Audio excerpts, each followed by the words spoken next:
For centuries, the focal point of men's fashion has been the tie.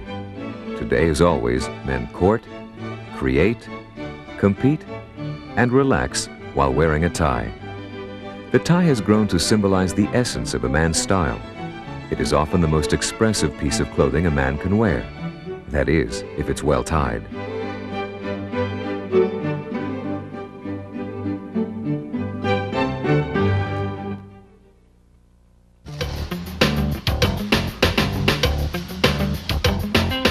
In the next few minutes, we will help you master some universal tie knots, including the newest knot in 50 years, the Shelby. Learning these different knots will help you create your own individual fashion style. We'll also give you some tips on dressing well with ties. If you need to review any of the material, just pause the tape and rewind. Each section is color-coded to help you find it directly. First, let's learn the mechanics of tying 5 of the most popular tie knots: the 4-in-hand, the Windsor, the Half Windsor, the Shelby, and the bow tie. The 4-in-hand. If you're like most men, you probably use the 4-in-hand knot no matter what collar style you wear. It is the most versatile and familiar tie knot. The 4-in-hand is smaller than most other knots, but it can be very elegant. It is also one of the easiest to tie. Start with the wide end of the tie on the right as you look through the mirror. The wide end should be approximately 6 to 12 inches below the narrow end of the tie. Cross the wide end over the narrow end and back underneath. Then continue around, passing the wide end across the narrow end once more. Bring the wide end up through the loop and, holding the front of the knot with your index finger, thread it down through the knot. As with any tie knot, the secret to a distinctive 4-in-hand is the dimple or crease that you see in the middle of the tie. To create the dimple, insert your index finger underneath the outer edges of the knot and the wide end of the tie as you pull it through, making a pleat. Remove your finger and tighten the knot carefully. Draw it up tight to the collar by holding the narrow end and sliding it snugly. It often helps to feather the tie to help give it shape. When you are finished, make sure the narrow end of the tie is a fraction shorter than the wider end.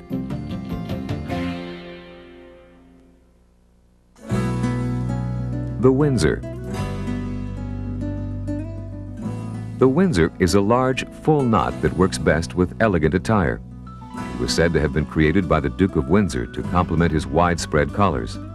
Accordingly, it works very well with a cutaway or English spread collar. The Windsor knot ties easily with a standard silk tie. Start with the wide end of the tie on your right, extending about a foot below the narrow end. Cross the wide end over the narrow and bring it up through the loop.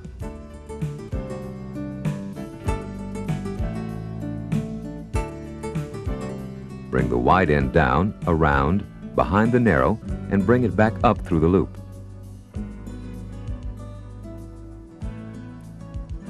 Then bring the wide end around and across the front of the knot, holding it in place with your forefinger. Pass it up through the loop and then thread it back down through the knot. Make sure the wide end of the tie covers the knot underneath. Tighten and draw the knot snug to your collar. Don't forget the dimple when you tighten the knot as you pull the wide end of the tie through.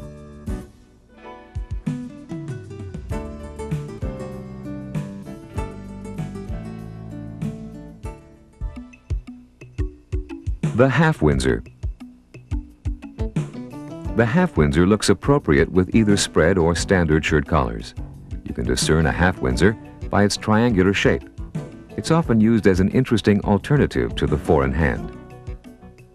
To tie the Half Windsor, start again with the wide end of your tie on the right, extending about 1 foot or so below the narrow end. Cross the wide end over the narrow end and turn it back underneath. Then bring it up and pass it through the loop. Pass the wide end around the front, crossing the knot. Then bring it up through the loop and thread it through the knot in front.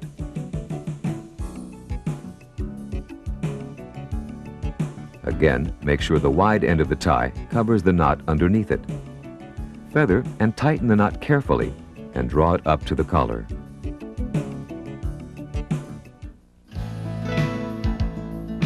The Shelby. The Shelby is the first new necktie knot to come along in over 50 years. It is characterized by the seams on the narrow end facing outward and is generally worn with spread collars. It is a small, precise knot compared to the Windsor, but is more symmetrical than the 4-in-hand or the Half Windsor. To tie the Shelby, start with the tie inside out and the seams facing outward, keeping the wide end under the narrow end. Cross the wide end under the narrow end, pass it through the loop and pull it tight. Take the wide end and pass it across the front of the knot. Then pull the wide end under and through the loop and thread it through the knot.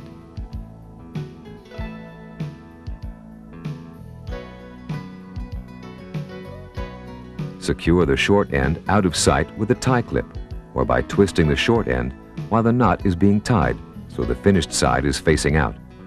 Again, remember the dimple and feather the knot carefully.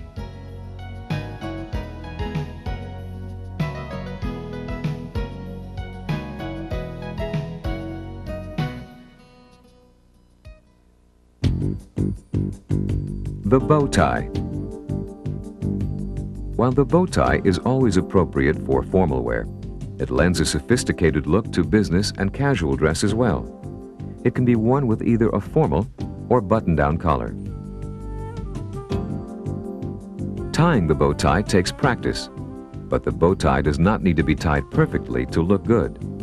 The hand-tied bow tie always adds distinction and style to a man's attire. To tie a bow tie, use either the butterfly or flanged shapes. Start with the end in your left hand, extending about 1.5 inches below that in your right hand. Cross the longer end over the shorter and pass it up through the loop. Double up the shorter end and place it horizontally across the collar points so that it is centered approximately where the knot will be. Hold the front loop with your thumb and forefinger, then pass it underneath and pull the resulting loop through the front behind the ends and tighten, much like tying a shoelace. This can be tricky though, because the loop is very small and sometimes difficult to find. A good rule of thumb is that the bow should be as wide as the distance between the corners of your eyes.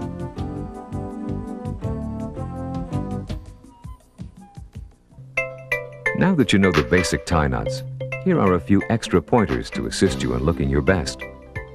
When purchasing a tie, note that quality ties knot easily and lie flat. Make sure you like the look and feel of the tie. The points of your shirt collar should generally touch your shirt and should form an inverted V. Mastering the dimple will help lift your tie away from your chest and give it presence. Again, you'll want to make sure that your tie falls no further than your belt line. Sometimes, this means that you need to re-tie the knot, or maybe consider other alternatives. If you feel constricted in your tie, try getting a shirt collar a half size larger. No matter how formal the attire, you should always feel comfortable. When removing your ties, they will last longer if you reverse the knotting steps rather than pulling the small end through. Also, it is always best to hang your woven ties on a tie rack and to roll your knitted ties in a drawer so they keep their shape. Finally, pay attention to how the tie interacts with the rest of the wardrobe. For example, be wary of wearing stripes and plaids together, and consider how the color of the tie works with your shirt and jacket.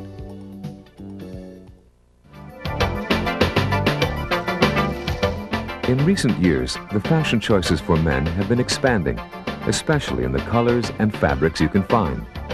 The well-tied tie is an important element in creating a man's own individual style. Once you become confident with the basics of the well-tied tie, the more you can let your imagination fly with interesting textures, colors, and shapes.